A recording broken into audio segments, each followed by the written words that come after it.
I was born and raised in Guatemala, and some of my best childhood memories are from the time I spent with my grandparents, Eusebia and Monico. Their house was close to ours, so my sister and I would often visit. My grandma always welcomed us with delicious food and snacks, and I felt so much love every time we were there. It was a regular part of my life, one that I never thought would change until I turned 8 and we moved to the United States. Moving to the US was a huge adjustment for me. Not only was it hard to get used to a new country and a different way of life, but the hardest part for me was being away from my grandparents. I missed visiting them in person, and it made me sad to think that I couldn't see them anymore.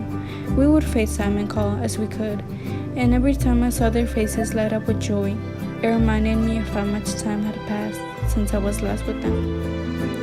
In 2022, my world was affected when I found out my grandma was sick. She was hospitalized due to complications from diabetes. And just 4 days later, she passed away.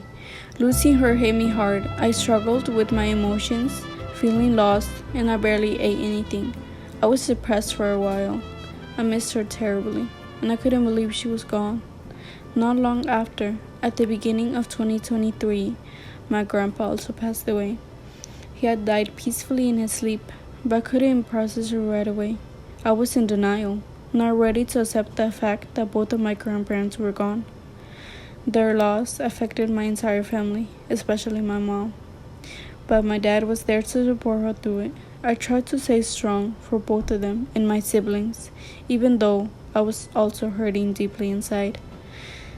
Although losing my grandparents was one of the hardest experiences of my life, I've learned that they will always be with me in spirit. Their love, their smiles, and the memories we made will stay with me forever.